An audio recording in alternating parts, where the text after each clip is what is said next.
Professeur Guiochon, soyez bienvenu à notre centenaire institution, l'IEC, c'est plus ou moins l'Académie nationale catalane des sciences et d'humanité. Et c'est un honneur de vous avoir entre nous et merci beaucoup. Cher maître et ami, professeur Georges Guiochon, il a été mon mentor, il a été le directeur de ma thèse il y a 40 ans, quand on était moins âgé, parce qu'aujourd'hui on se sent encore très jeune. Le professeur Guiochon, il a un curriculum vitae de 400 grammes. Hein? Si quelqu'un veut jeter un coup d'œil après son curriculum vitae, je l'ai ici. Alors là, avant de finir, je devais aussi remercier à sa femme, Lois, qui a signé beaucoup de papiers avec Georges, qu'elle était une personne très importante. Elle est déjà dans la retraite, elle était directeur de la FDA, la Federal Drug Administration, que c'est une institution assez importante dans le monde.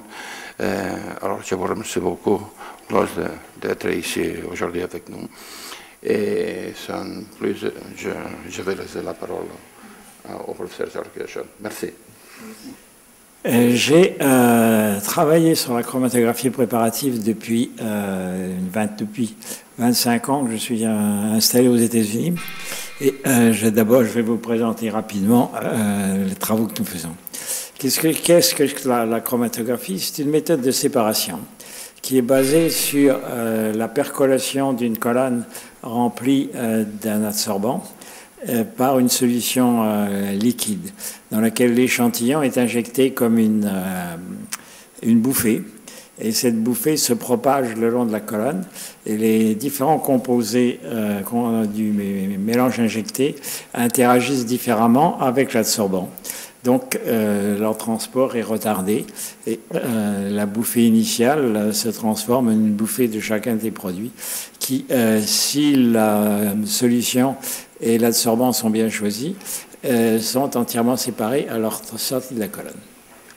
Alors à quoi est-ce qu'on peut appliquer la chromatographie? À l'analyse d'un grand nombre de mélanges très complexes, par exemple les analyses cliniques. C'est avec la chromatographie en phase liquide qu'on analyse le cholestérol dans le sang. J'utilise aussi pour analyser les composants dans de nombreux aliments, boissons, arômes.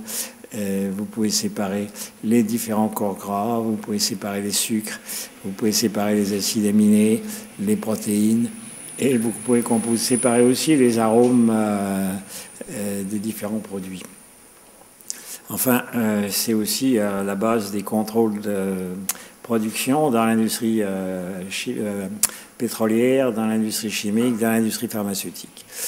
Et c'est aussi la base des méthodes d'analyse d'environnement. Quelle est la différence entre la chromatographie préparative et la chromatographie analytique? C'est que la chromatographie analytique cherche de l'information. Vous analysez un mélange, vous séparez les produits, vous identifiez ces produits, vous dosez, vous mesurez la quantité qu'il y en avait dans le mélange et puis vous jetez tout et c'est fini. La chromatographie préparative, au contraire, cherche à purifier les produits dont vous êtes intéressé par le produit lui-même. Vous le récupérez avec soin, va éviter la pollution, vous devez vous débarrasser des produits entraînés de la phase stationnaire, des impuretés de la phase mobile, et vous devez travailler à forte concentration et vous travaillez avec des grosses colonnes. Alors, les énantiomères, comme je vous le montre ici, sont des produits dont les molécules peuvent exister sous deux structures géométriques qui sont les images l'une de l'autre dans un miroir. Mais ces molécules s'étant images l'une de l'autre dans un miroir, comme vous avez affaire à des objets à 3 dimensions, elles ne peuvent pas se superposer. Ici, je reviendrai là-dessus, le Simulated Moving Bed est un appareil qui permet la séparation en continu de mélange particulièrement d'énantiomères. Et vous avez quelques composés qui sont fabriqués dans l'industrie pharmaceutique à l'échelle de la tonne. Et alors voilà une unité de l'immobile simulé. L'immobile simulé qui contient 6 colonnes qui fonctionnent en continu et qui permettent une production constante de produits.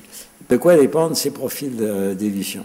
Ils dépendent de l'isotherme d'équilibre et puis ils dépendent de la vitesse de la cinétique à laquelle les molécules passent de la phase mobile à la phase stationnaire et ensuite retournent de la phase stationnaire à la phase mobile. Les molécules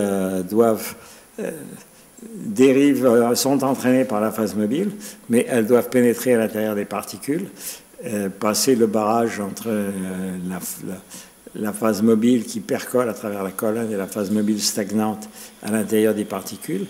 Les molécules diffusent à l'intérieur des particules, sont absorbées, désorbées, rediffusent, finalement sortent. Les propriétés de la phase mobile et les propriétés de la phase stationnaire aussi dépendent relativement peu ou très peu de la pression.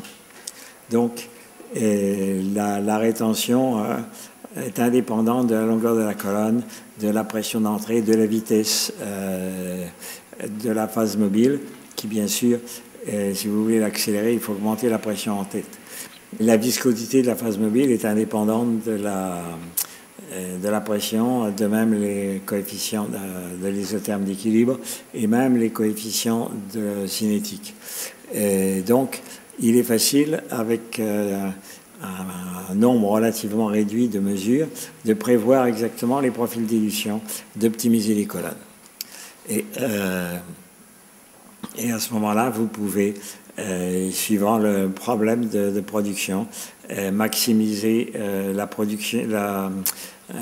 vitesse de production, maximiser la quantité de produite par unité de temps, maximiser le rendement, minimiser le coût de production.